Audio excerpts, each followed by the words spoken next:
All right. So, welcome everybody. It is Tuesday, October 3rd. Wow, the year's almost over already.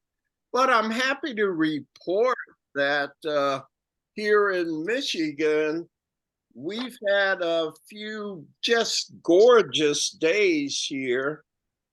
And so that's usually the last hurrah before winter starts to set in seriously. Hi, Sherilyn. Welcome. Hi, Jim. Glad you Thank could you. make it, my dear. Me too. Yeah.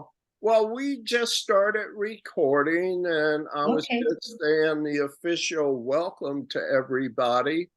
I want to be sure and just say thank you to anyone that took the time to view my talk at Unity Spiritual Center of Lansing on Sunday. And I thought it went very well, and just thanking you for any support. If you haven't seen the talk, you can use the link I sent out to view it at any time. I don't know how long they leave the services up, but I'm sure it's for a few days or until the next Sunday message. So if you get a chance, check me out. I was talking about Practical Spirituality 102, the problem of scale. And the people seem to like it. I got a good response. I hope you'll like it as well. And I also hope you'll join me for the Zoom workshop, Practical Spirituality 103, the final in this series of 3 Zoom workshops that I'm doing on practical spirituality. And PS 103 is called The Ways of Love, Practical Spirituality Methodologies. How would you even go about teaching practical spirituality? So Thursday, October 19th for that. So let me say hello to Frank. I just saw you come in. What's going on, dude? You all Well, right? I got into the wrong meeting. I had the wrong codes and whatever. Okay. Yeah. This technological world, right? Yeah, I put in the code for the meeting I was at last night. Uh-huh.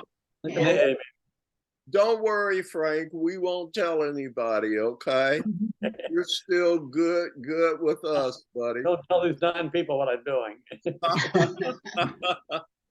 Well, listen, are we ready to get into our agenda for the evening? Everybody okay with that? Yes. The first thing I have is an ACIM reflection. And I thought we could just assign readers and read through this workbook lesson. It's one of my favorites, lesson 49. God speaks to me all through the day. And it's on page 78 in the workbook. So is there anyone who does not want to read? Hilda? No. So Hilda's a no. Anybody else? All right, well, I have Gina number 1, Joan number 2, Linda number 3, Kathleen 4, Ron is 5, Sherilyn 6, Frank is 7. Did I leave anyone out? All right. Well, let's do this ACIM reflection and see what kind of discussion it might bring about. It's one of my favorites. So, Gina, would you start, please? And again, we're in the workbook. Yep, lesson 49. 49. God's voice speaks to me all through the day. Page 78. Number 1, it is quite possible to listen to God's voice all through the day without interrupting your regular activities in any way. The part of your mind in which truth abides is in constant communication with God, whether you are aware of it or not. It is the other part of your mind that functions in the world and obeys the world's laws. It is this part that is constantly distracted, disorganized, and highly uncertain. Yeah, thanks, Gina. Any comments there so far? Then why don't we go to paragraph 2, Joe? Okay. The part that is listening to the voice for God is calm, always at rest, and wholly certain. It is really the only part there is. The other part is a wild illusion, frantic and distraught, but without reality of any kind. Try today not to listen to it. Try to identify with the part of your mind where stillness and peace reign forever. Try to hear God's voice call to you lovingly, reminding you that your Creator has not forgotten his Son. Okay, so 2 paragraphs, something to talk about yet? Anything that hit you, resonate? Well, let me start here. Is this true in your experience? No, not really. I'm wondering how that happens and how do I know? Yeah. Well, let me ask, is it true in anybody else's experience? Because maybe you can tell Sherilyn what it's like. Yeah, it's not like, for me anyway, it's not simple or it's something that I'm still working on, that I have to remind myself. Yeah. And we were just talking about it earlier at dinner, actually, about how some of what in this class we would call our ego, through some of my therapy sessions, we talk about it more like our protectors, that in our human experience, we've had these experiences that have created these protectors that feel like they have to speak up and step in all the time. And the way this paragraph spoke to me is that I've recently noticed more success with a brief acknowledgement of the protector and gratitude. Thank you. I don't need you now. I'm okay. What I need is to be able to, calm that and listen to my source, listen for the God, listen for the underlying. Mm-hmm. So that's how it kind of just reminded me of where I'm at. Sherilyn, is that helpful, or do you have a few questions about what Gina's saying? Well, I guess I don't know where to start to answer that. I'm I listening love for your answer there.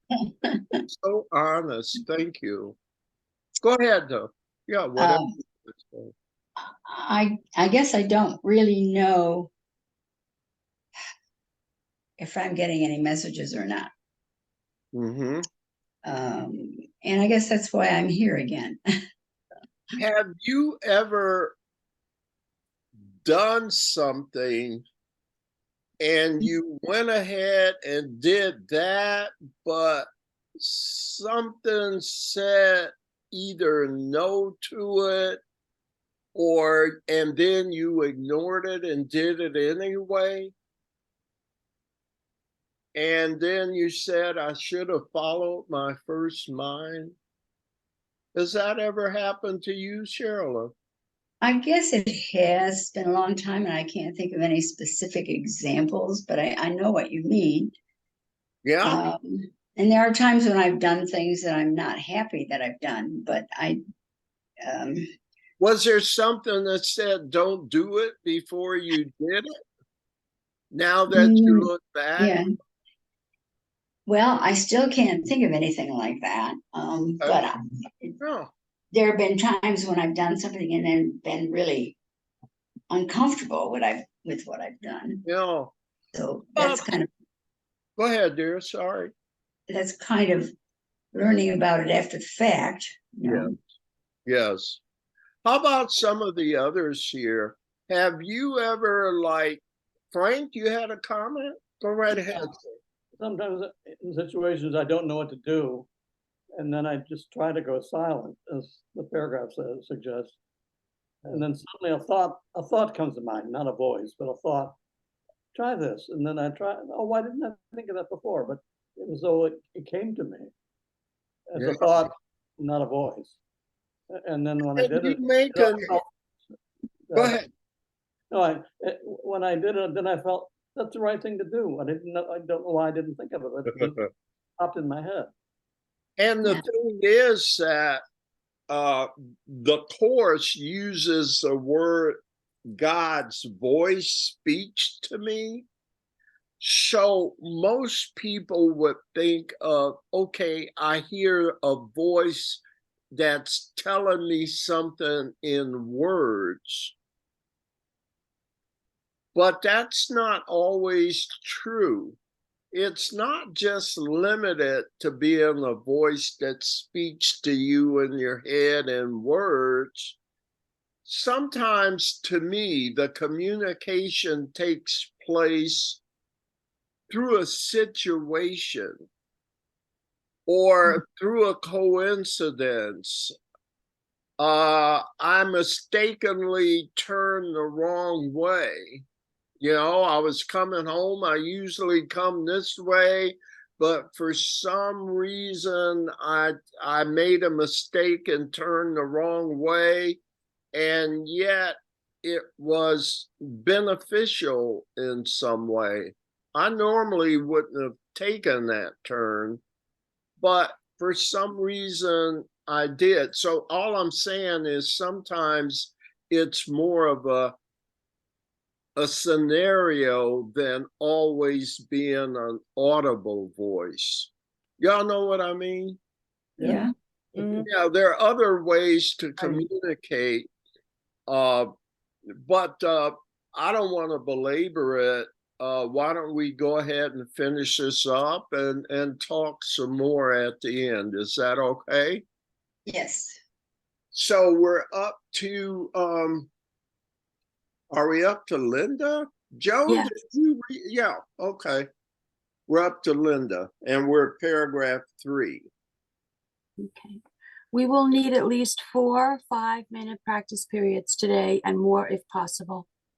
We will try actually to hear God's voice reminding you of Him and of yourself. We will approach this happiest and holiest of thoughts with confidence, knowing that in doing so, we are joining our will with the will of God. He wants you to hear His voice. He gave it to you to be heard. Thank you. Shall we continue, Kathleen? Sure. Listen in deep silence. Be very still and open your mind. Go past all the raucous shrieks and the sick imaginings that cover your real thoughts and obscure your eternal link with God. Sink deep into the peace that waits for you beyond that frantic, riotous thoughts and sights and sounds of this insane world. Do not live here. We are trying to reach your real home. We are trying to reach the place where you are totally welcome. We are trying to reach God. And we may as well finish here, right? So let's go to Ron for paragraph 5. Do not forget to repeat today's idea very frequently. Do so with your eyes open when necessary, but closed when possible. And be sure to sit quietly and repeat the idea for today whenever you can, closing your eyes on the world and realizing that you are inviting God's voice to speak to you. So I've had some miracle testimonies in my life where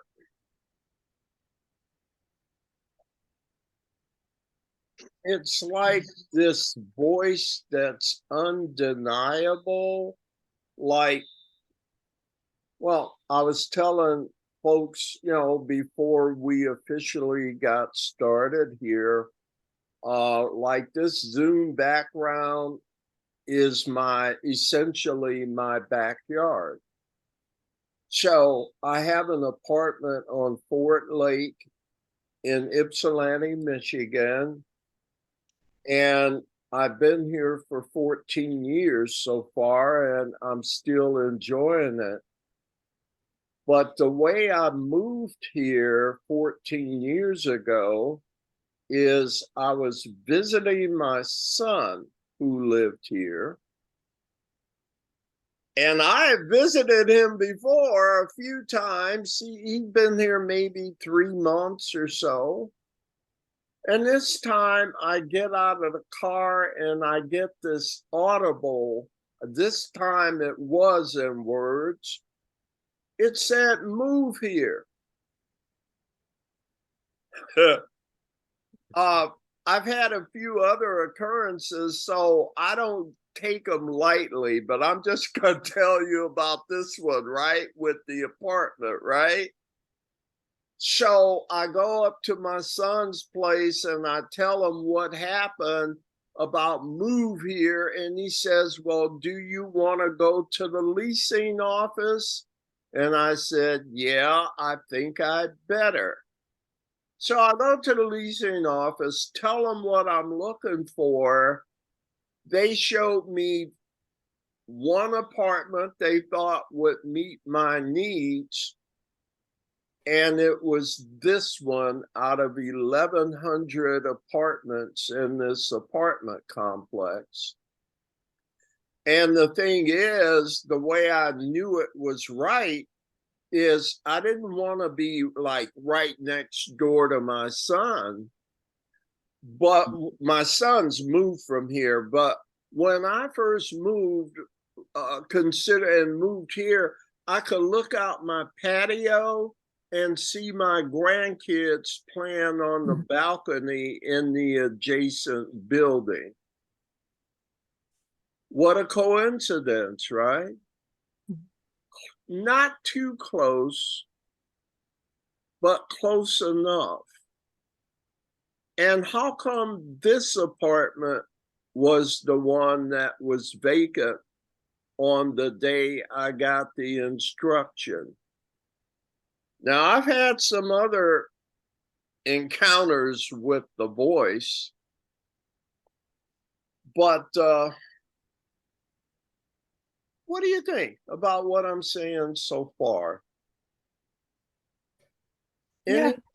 Yeah, I agree with you that it was certainly spirit led, but also I have an example where the craziness can teach you a lesson.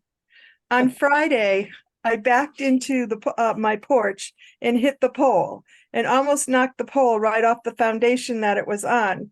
Yeah. And I immediately went into fear, immediately went into the worst scenario. And so on Saturday, I called my cousin's son and he said he would come and look at it on Sunday, but he couldn't.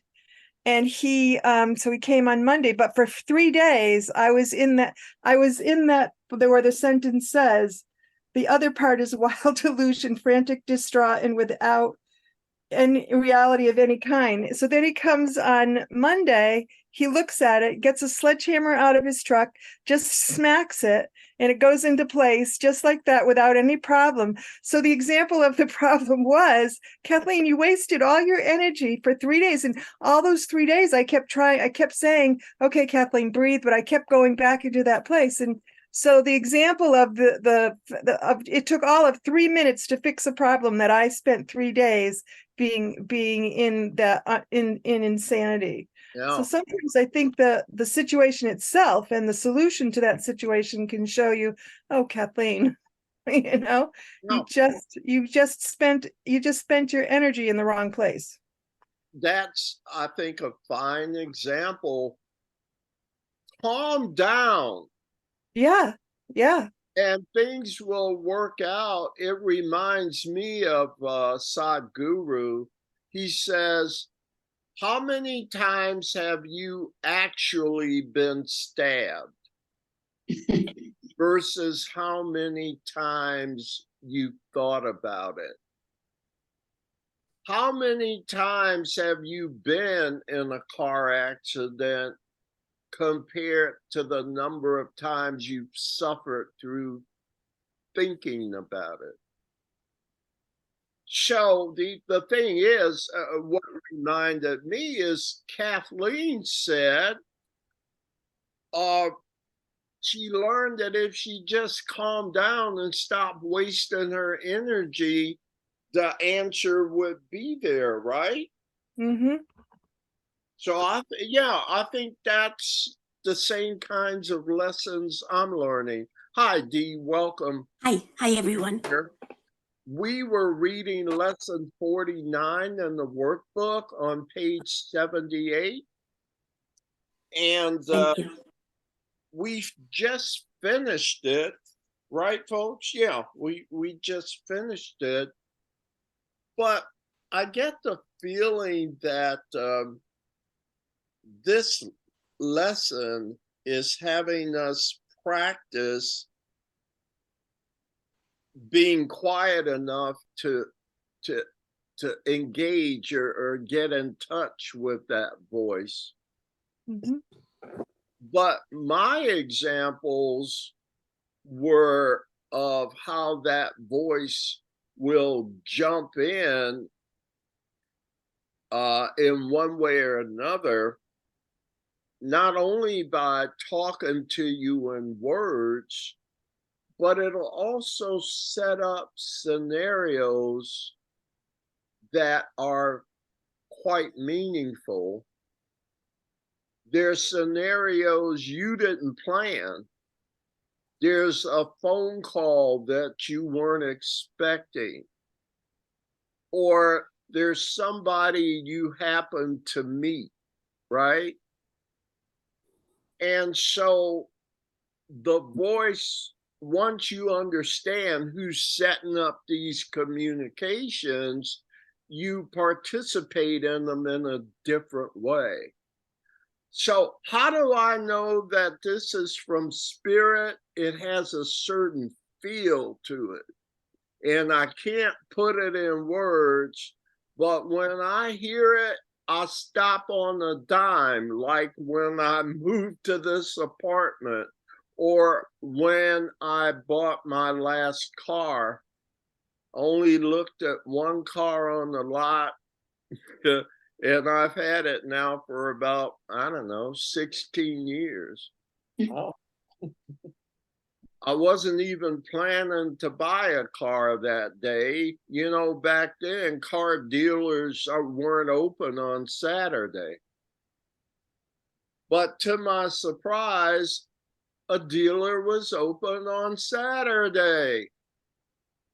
And the voice said, you better go look at this lot. And I looked at one car. I ended up driving it home. I'm still driving it 15, 16 years later. It hasn't steered me wrong. That's why I can't explain it, but I still trust it. Shared experience is where I'm trying to get to with this tonight. So comments. Do you hear God's voice all through the day? I don't hear a voice, but I get nudges or Yeah. intuitions. That's why I say it's a little bit maybe of a misnomer, because when it says voice, you think it's talking, in words.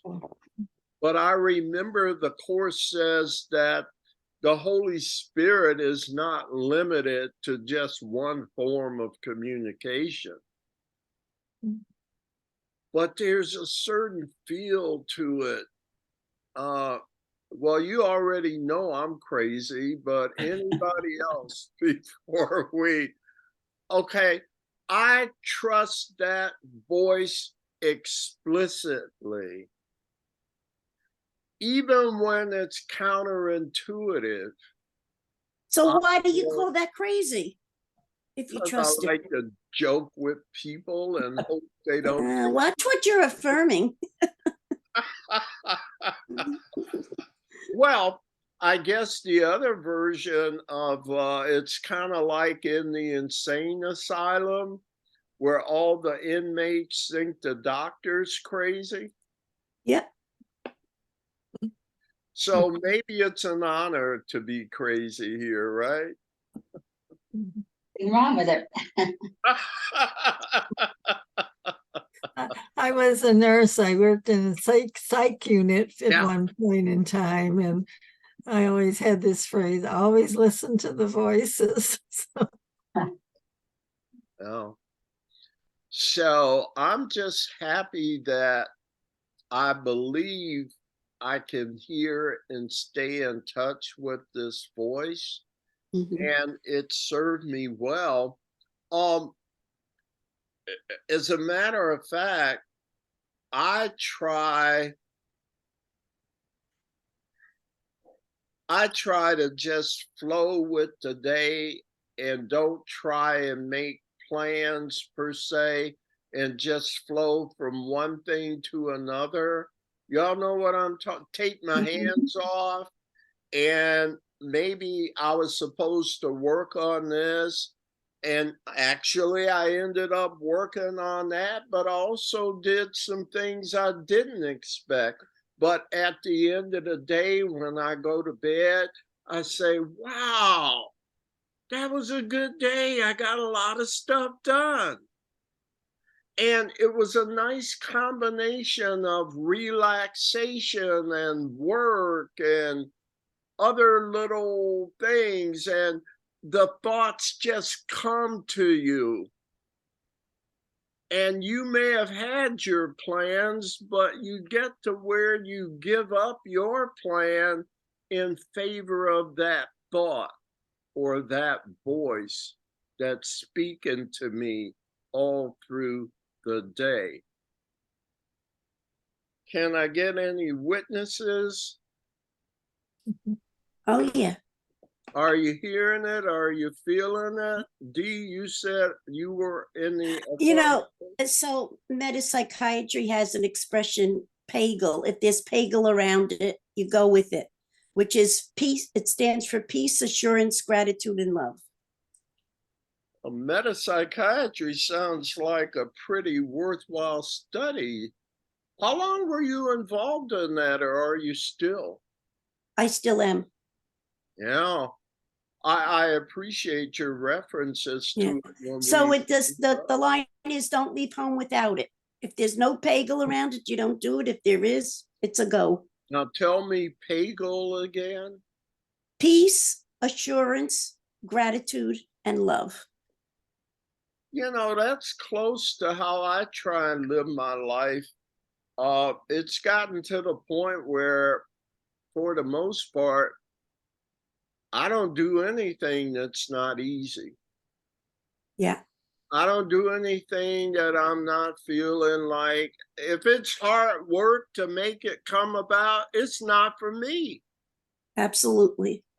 I used to say, Holy Spirit, give me a sign. And over the last several years, Spirit said, you used to ask me for a sign, but you wouldn't take my advice. I said, what was that? Well, how hard was it, Jim? You don't get stuff by any means necessary, because if you use those means, it won't be what you want when you get it. He says, let me tell you, Jim, when I give you something hard, that I didn't already pave the way for. So when I tell you to make your move, everything comes together and it flows together peacefully, lovingly, nicely. Those hard things that you were trying to get involved with, you weren't ready for those. I kept trying to tell you, but you must have misunderstood the signs. Would a teacher of love make something hard? How loving is that? Well, no pain, no gain, right?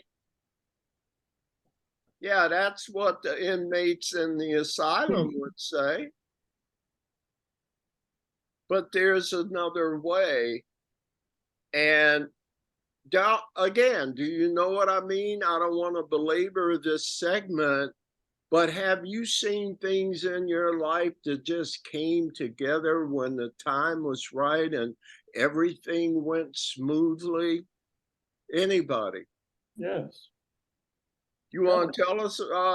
Yeah. So you know what I mean versus the old stuff where, okay, I have to meet my goal and I have to work really hard and it's gonna be terrible pain, but I'll get there.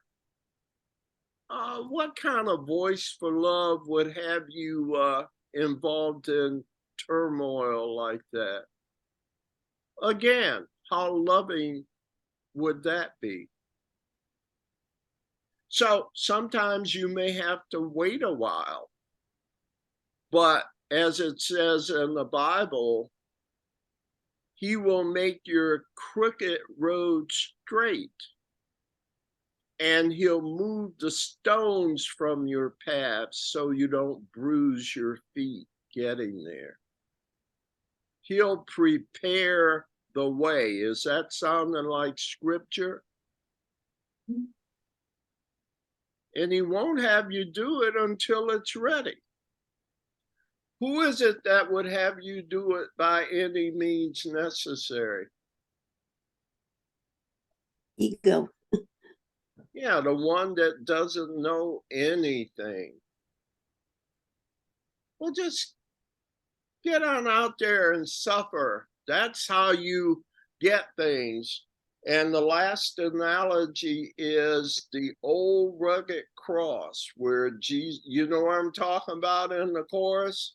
Mhm. And Jesus says, you can take the old rugged cross if you want to, but that's not what I was teaching.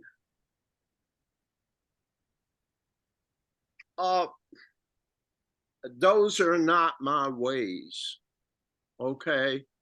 Suffering is not salvation. Salvation at a cost like that, would that be loving to you? No. So sometimes we just kind of get the wrong interpretation. And in particular, with lesson 49, I thought it'd be helpful to go over it so you'll strive a bit or at least be influenced or open to methods by which you can hear this voice that takes care of everything. Even your tragedies will carry silver linings and blessings in them. Perhaps you have misunderstood his plan, for he would never bring pain to you. But your defenses did not let you see. You with me, Frank? Right. Definitely. Your defenses would not let you see his loving blessing in every step you ever took. While you made plans for death, he led you to everlasting life.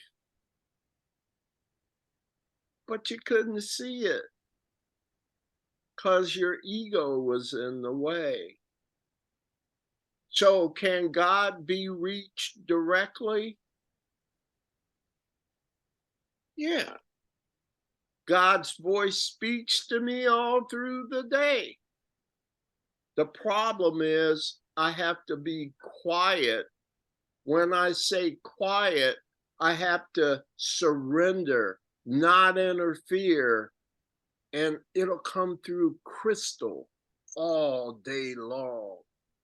He will make your crooked path straight and remove the stones so you don't bruise your feet along the way. Now, you can get there, right, with crooked roads and bruised feet, but how loving is that? And yet that's what the world teaches, right? That's my speech on it. How you feeling? Good. All What right, did she say? go ahead. I said, good. It's Oh, okay. I didn't get you hear back you. on the track. Yes. All right. So, was there another comment there? Yeah, I had a comment. I'm reminded often a thought that comes to mind. In any adversity, there's a seed of an equivalent benefit. And when I've had what seem to be unhappy experiences or unfortunate, if they give it time and it works it out to something very beautiful and very Yeah, Mhm. just like that post that Kathleen ran over, right? Yeah. Uh, by the way, why did that all happen, Kathleen? You backed into the post, and did you do it on purpose? Oh no, I was backing up in my driveway and it was one of those days where it was raining so hard you could just about see. And I just hit the post. Well, you said it was an accident, but how Yeah. do you reconcile that when Well, Jesus it says, was an accident because I had to learn a lesson. There was a lesson in the accident. all right, so There, you're there was a helping lesson in me. the whole, instead of getting crazy over what my being crazy, I looked at it and said, well, this is the lesson. So that picture of him just coming with a sledgehammer and within 2 minutes having it all corrected will Yeah. stay in my head a lot longer than someone saying, well, you should this and this, because it was an example of, oh my God, if you had just sat still long enough, you could have eliminated all of this. Yeah. So it wasn't really about the post, it No. was about the lesson. Mm-hmm. And it made me think of in the course where there's a statement that says, there are no accidents in salvation. Mm-hmm. So, ladies and gentlemen, anything that you thought or think is an accident, Mm-hmm. you may have to rethink it now, right? Mhm. We making good progress? Sure. All right. Yep. Is that a good thing to know, that Spirit is always working on our behalf, even Mm-hmm. when it doesn't look like it? Mm-hmm. Yes. All right. That makes me smile. So if you are ready, I guess we should get on with the main event tonight, right? We're moving nicely through the song of prayer. And I'll tell you, this summer for me has been quite extraordinary in terms of the depth of learning that I'm gaining. Cause on Tuesday night, we're doing the supplements that I've never done before. And on Monday night at ACIM Talks, we're involved in this extraordinary comparison of A Course in Miracles and the 12-step program. So I'm sure the participants, like you here Tuesday and those Monday, kind of the same people. But I hope it's been as enlightening for you as it has been for me. So I'm excited to do some more of it. Now, we left off last time in the Song of Prayer. We were in section Roman 2 called the Ladder of Prayer, and we went up to paragraph 6. So we should start on paragraph 7 tonight. Is that okay? Sure. All right, and let's see if we can regain our train of consciousness just at paragraph 7. So, Kathleen, did you read yet? Yes. All right, so we're up to Ron. You read too, didn't you? I got Yes, I did. check marks. I was the last one to read. Yeah, sorry about that. Sherilyn, we're on paragraph 7 on page 4, Okay, the Song of Prayer with your new book and everything. yeah, okay. Paragraph 7. Prayer is a ladder reaching up to heaven.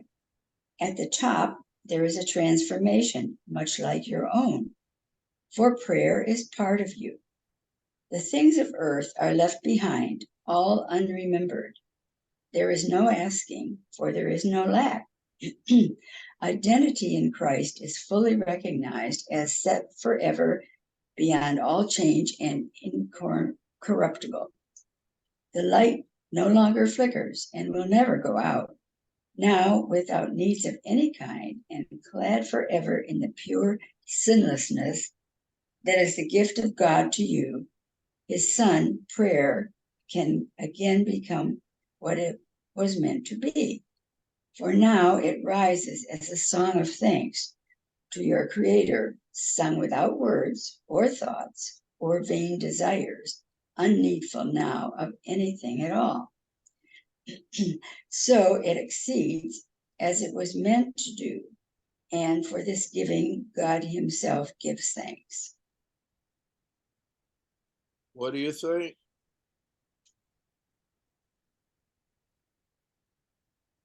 I like that it mentions gratitude to God for all his blessings. How many times do you hear gratitude in this book? So much. Frequently. Yeah.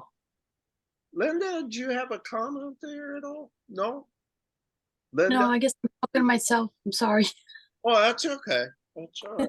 What does it mean, that last sentence? And for this giving, God himself gives thanks. Well, why would God give thanks to you? Guess I don't think of God as a person, so I don't get how, in what way does God give thanks? How do I experience that? Doesn't actually make sense to me, so that's why I'm at question. I don't understand it. Then let's stay with maybe the question is, how does God experience it? I think for me, it's God or source gets great joy in receiving what we are giving. And why, but D, you were having trouble with how can God, a spirit, right? How does God feel gratitude or give thanks? Wasn't that your question? That is my question. I could see it for me being, a human or son of God. I know how gratitude, how to express it, right? But your question is you're puzzled by how God expresses it back. right? Yes. I'm gonna put it out there to some of the smartest people I know. Somebody answer Ms. Newman. Another great question of hers. Would that be because we're all one? We're one with God, and so that's just the way it works. Now, to me, God would be, now I don't know how God manifests an expression of gratitude. However, isn't it nice when I made this creation and I gave them complete free will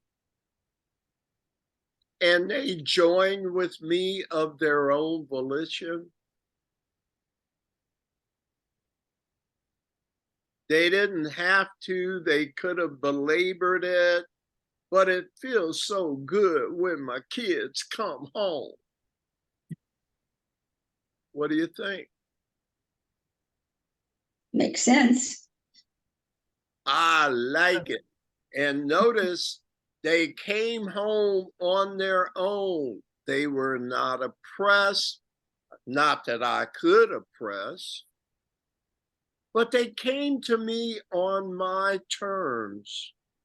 They expressed in line with what I created them for, even though they didn't have to, or at least have to today.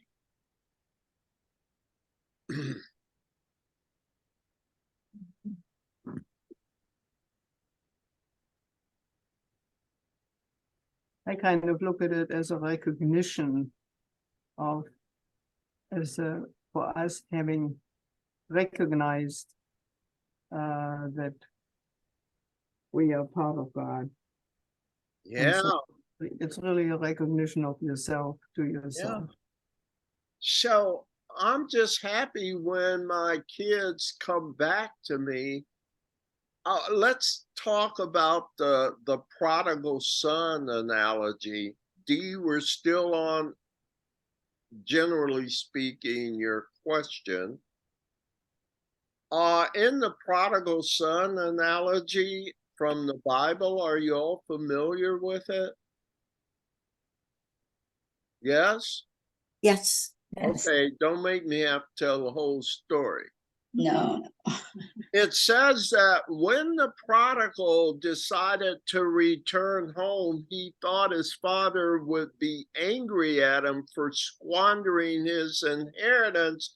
But to his surprise, his father saw him coming up the road and was so grateful that the kid was coming back home of his own volition, and he ordered a big feast and celebration. Is that gratitude? I think so. Yes. Yeah. The Appreciation. father was glad the kid learned his lesson and was restored to sanity, even for a little while. And then maybe like us, we waft off on some other illusory adventures. But yeah, every time Dad sees me acting like I'm learned something and that I'm wise, because that's what the whole thing was about, to help me mature and come home of my own volition. That is so gratifying to see your kids grow and mature, and you didn't have to beat them into it. No, it put you in jail now. What do some of you think of that? And I'll ask that, other comments, and then we'll go back to Dee. When I'm I feeling don't good, want to leave her hanging. Go ahead, Frank. now, when I'm feeling good, about what is happening and feeling grateful, I tend to attract more experiences of gratitude for what's happening in my life. And it may not be any major outward experiences, but just an inward feeling of, I feel even more grateful for having been grateful in the first place. It Yeah. seems to expand. Gratitude expands the more I think about what I'm grateful for. I hear you, buddy. Absolutely. And there's something else in the course that may be helpful, and I'll stop here on my part. God himself can't make you do anything you're not willing to do.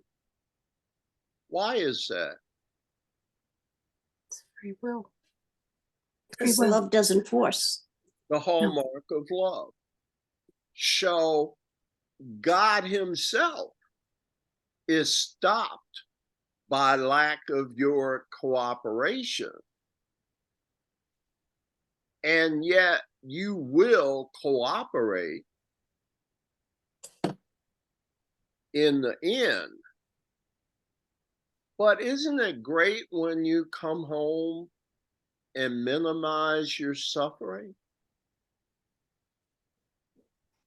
How do you minimize your suffering? That's how we started out in the first few sentences of the paragraph.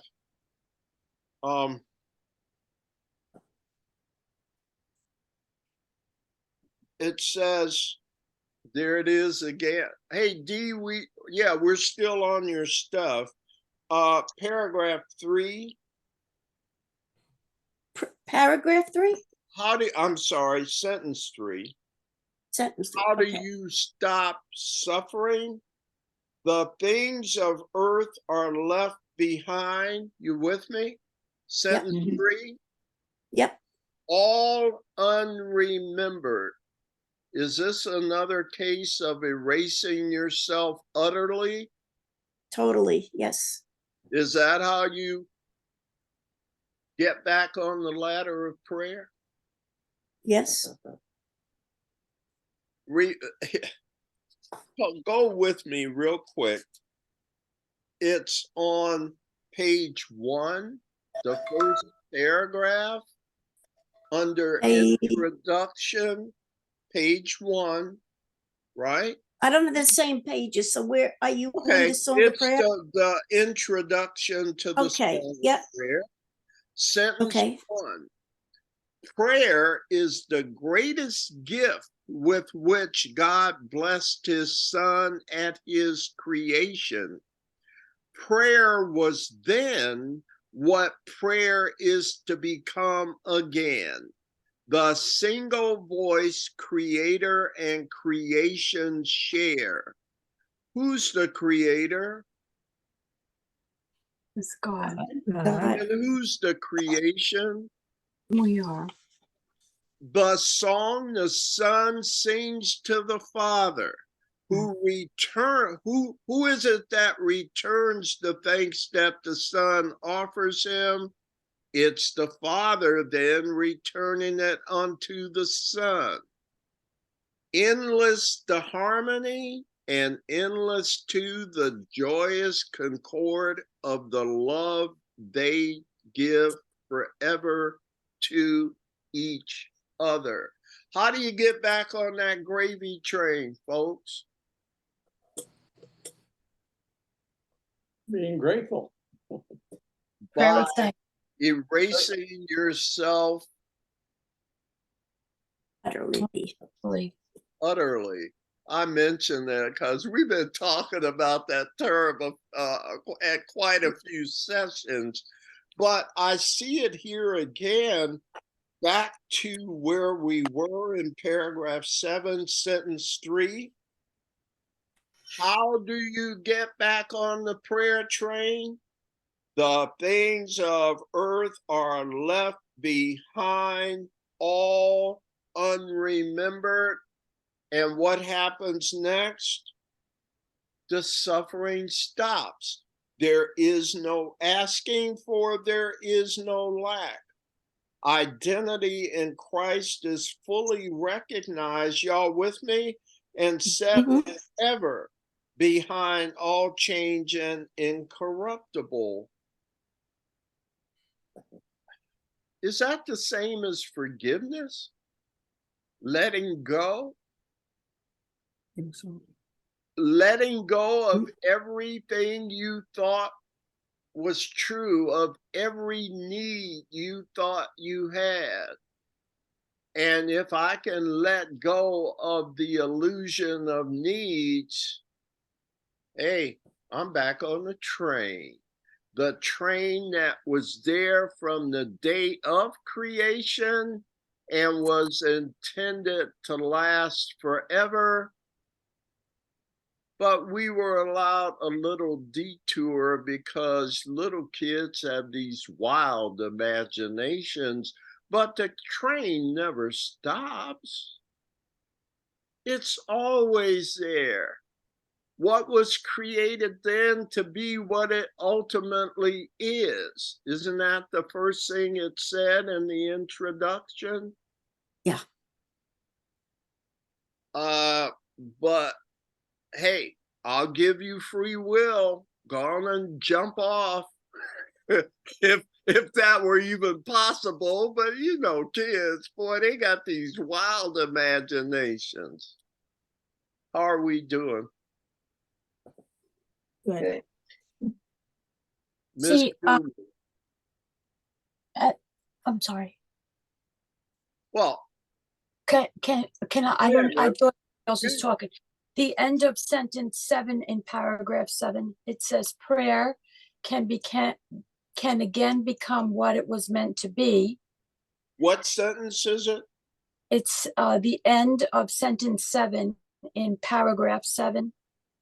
Yes. So then it talks about it being a song of thanks. It goes on, without words or thoughts, vain desires. And then sentence 9 to me means the prayer extends as it was meant to do. In So the it's, to beginning. me, it's giving love. And for this giving, God himself, who wants to extend, Yeah. is grateful for the extension. I would imagine that, I don't know. Hey, let me just say it. It could be that God has a lot of attributes of a father. And so when he looks down the road and see his son coming home from this crazy journey, even if just for a little while, what is there to be but isn't gratitude what makes the whole thing work anyway? Mhm. How can you have unity without appreciation for one another? I mean, even the father appreciates its creation. Mhm. I appreciate, speaking of that, thank you, Linda, for those sentences. I think they confirm where we're headed here, even though we only are still one paragraph in. But I just wanted to finish up. Dee, was that helpful? Because we went Yes, thank you. minutes here working on your stuff. Thank you. You're welcome. Who's our next reader? Let's continue to paragraph 8. I'm showing Frank, right? Right. Please, sir. God is the goal of every prayer, giving it timelessness instead of end. Now has it a beginning because the goal has never changed. Prayer in its earlier forms is an illusion because there is no need for a ladder to reach what one has never loved. Yet prayer in part of forgiveness, as long as forgiveness itself an illusion, remains unattained. Prayer is tied up with learning until the goal of learning has been reached. And then all things will be transformed together and returned unblemished into the mind of God. Being beyond learning, this state cannot be described. The stages necessary to its attainment however, need to be understood.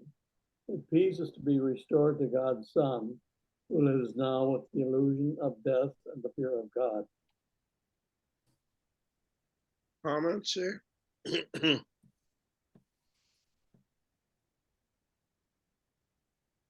How about sentence 3? Somebody help with that one? Could you read it again, Frank? Sentence 3? Prayer in its earlier forms is an illusion because there is no need for a ladder to reach what one has never left. Yeah, just stop right there. What's that mean to all of you? Well, we're really at home with God, dreaming of exile. So the whole world is an illusion. We are an illusion. So prayer is also an illusion. At least in its early forms. We'll use an illusory thing we call prayer. Let me tell you why I'm saying that. Okay, Frank, read sentence 4. You see it? Yeah, I'm having a look from my idea. Can you get to it? Yeah, prayer is Prayer is part of forgiveness as long as forgiveness itself an illusion. okay. Now we've read 2 sentences about 2 things that are illusions, right? Right. What was the first thing that was an illusion in Prayer. sentence 3? Prayer. What kind of, say all of it, prayer in its Earlier forms. in its earlier forms, okay? And then in the next sentence, what else is an illusion? Forgiveness. Ladder. Forgiveness is an illusion also, right? Right. Frank, read sentence 5. Prayer is tied up with learning until the goal of learning has been reached.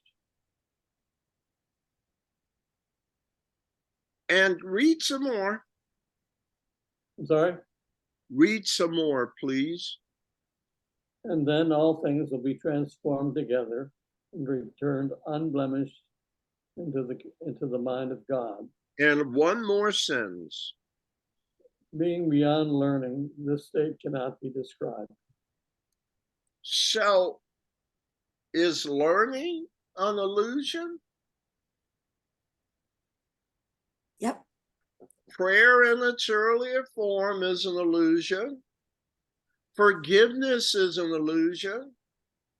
Learning is an illusion. Isn't that an accommodation? A level 2 accommodation? God doesn't destroy your stuff. He Isn't what? uses- And Go ahead. isn't what a accommodate? What'd you say? God Isn't that a doesn't destroy your stuff. It's transformed to a better use. okay? So Mm. go ahead and pray and entreaty, a humble request. That's what we've been taught prayer is. That's where you go to ask for stuff, right? Wow. Well, that's not really what prayer is. But at least you're getting in the right ballpark of where to go for help. You with me? Mhm. The technique of forgiveness is required here because we see things that aren't there. And something called learning is an illusion, but it's being allowed here as an accommodation. What do the omniscient have to learn? Nothing. But I'm not going to come in here and try and destroy your stuff. I'll use your illusions for a better purpose. Derek, at least you're in the right ballpark. Let me use your man-made mechanisms, which are illusory, but I can use them to bring you to salvation. Is that cool or what? Mm-hmm. Is that loving or what? Yes. I mean, I could have just knocked all your stuff over. You remember in the early text of the course where Jesus talks about a child is having a nightmare, and yet you don't go shake them awake because they'd be more afraid of the shaking than the nightmare. Do you remember any quote like that? Yeah. Yes. Okay, some of you do. So you have to do some preparation for this awakening. And one of the magnificent tools that I think the Holy Spirit is smart enough to use is to meet you where you are and use your methods for a different purpose in a different direction toward a different goal.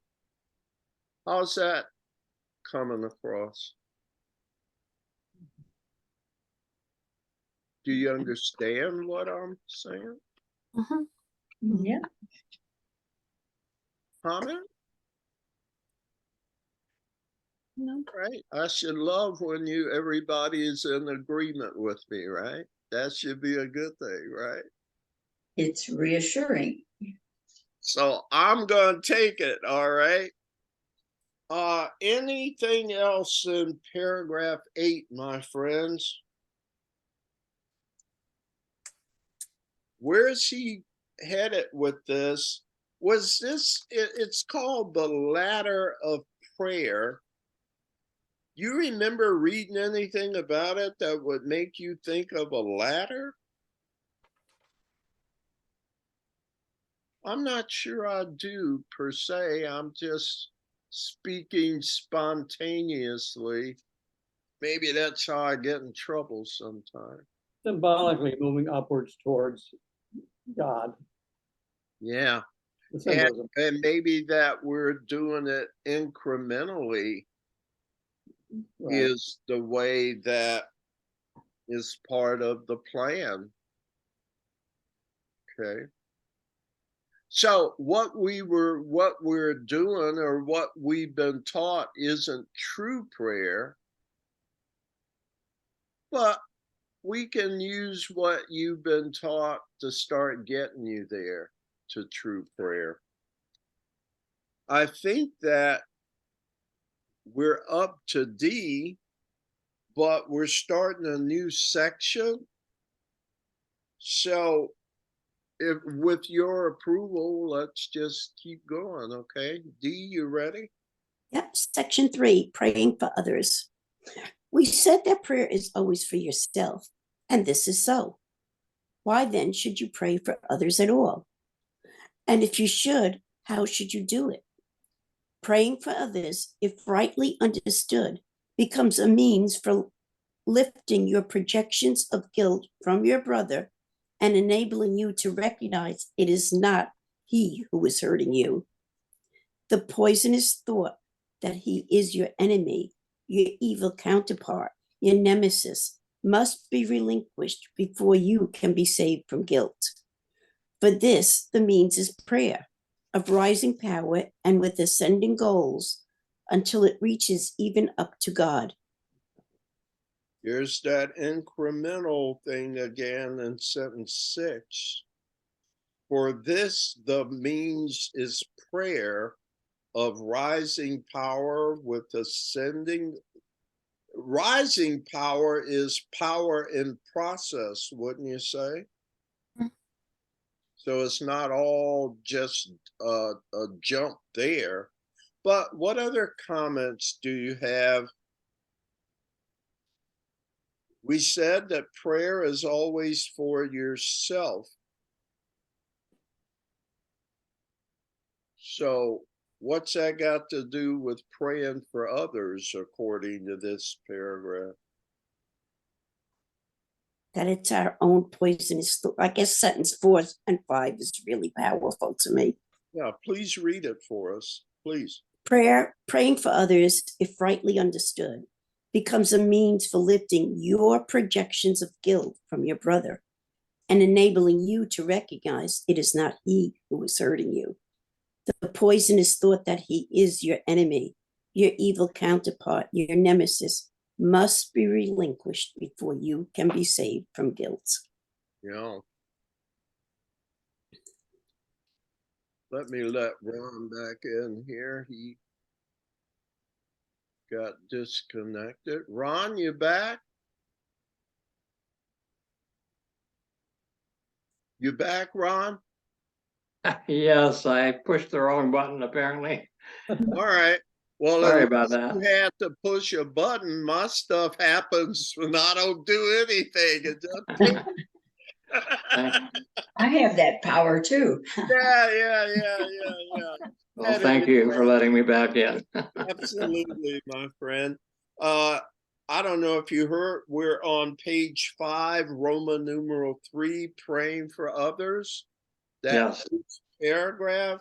And D was just reading, what was it, sentence 4?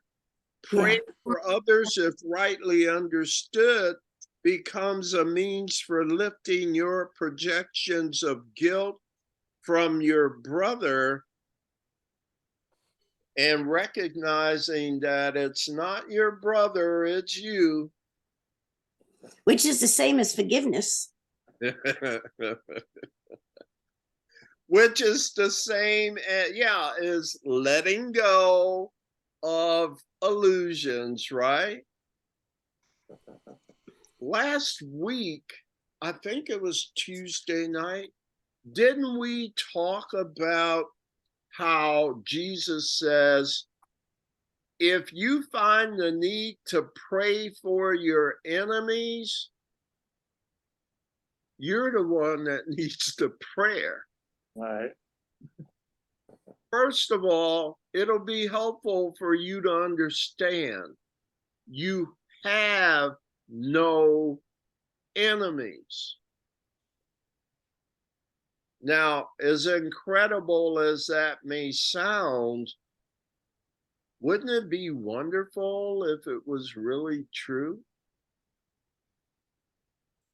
Could you walk full stride if you didn't have any enemies? Yes, no, maybe. Yes. Yes. And Yes. so that begs the question, if they're not your enemies, who were these people really? My thoughts. Yeah, My judgment. yeah. Part of the illusion. Yeah, right. Yeah. And how do you get back on the prayer train again? And forgiveness. Forgiveness. And so one problem, One no, solution. one solution to many problems. Yeah, that's another way of saying it too, Linda. But in other words, everything that's not joyous for us comes from our engagement with unreality. I mean, the biggest thing I can do is start seeing things differently. I have to know myself. What am I? And if I embrace what I truly am, it would solve all. How many of my problems would it solve? All of them. One solution: seek ye first the kingdom of heaven, and all these things will be added to you. Lesson 121 says, forgiveness is the key to happiness, right? 122, forgiveness offers everything I want. The only thing I have to do is let go of Jim and use Jim as a communication device for spirit. Notice, at no time is the body real. Anybody remember reading that anywhere in the course? At no time is the body really real. So it's nothing, right?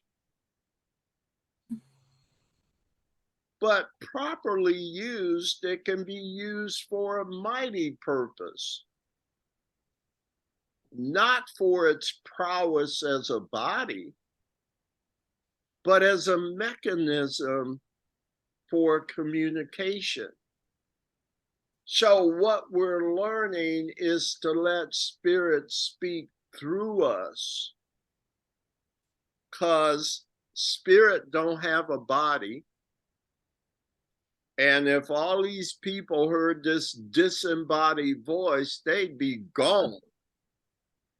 You know how fearful everybody is? The last thing you need is some unembodied spirit walking up and saying, hey, you got a minute? You would say, hell no, bye. But if someone comes to you and looks as lovely as Cheryl or Hilda or even Ron, you might be willing to give them a try. You might be willing to not run off. And so spirit chose the only purpose that the body could be used for. It's an illusion, but it makes a perfect disguise here, doesn't it?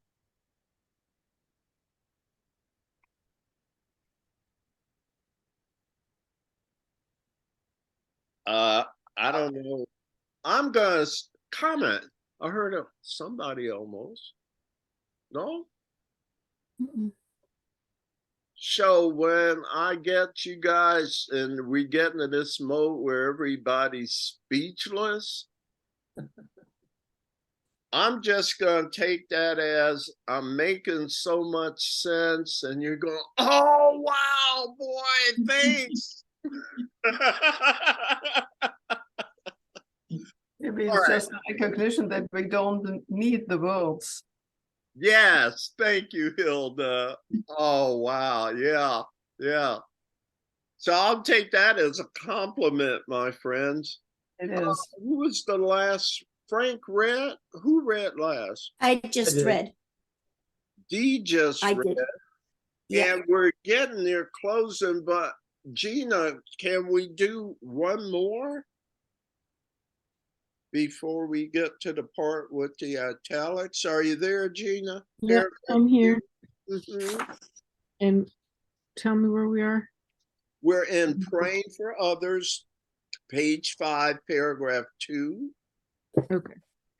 The earlier forms of prayer at the bottom of the ladder will not be free from envy and malice. They call for vengeance, not for love. Nor do they come from one who understands that they are calls for death made out of fear by those who cherish guilt. They call upon a vengeful God. and it is he who seems to answer them. Hell cannot be asked for another and then escaped by him who asks for it. Only those who are in hell can ask for help. Those who have been forgiven and who accepted their forgiveness could never make a prayer like that. Comments?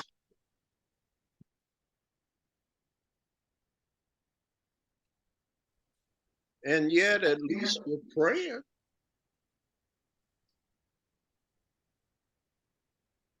At least it's headed in a better direction. I'm coming for help. Could you help kill off this person I don't like? But at least I came for help. Well, ultimately, no, you won't get that kind of help. That's not how it works. But I appreciate you coming to me. It's a start. Is that what you're getting out of this or no? Yep. Okay. Are there any sentences that stand out to you in particular?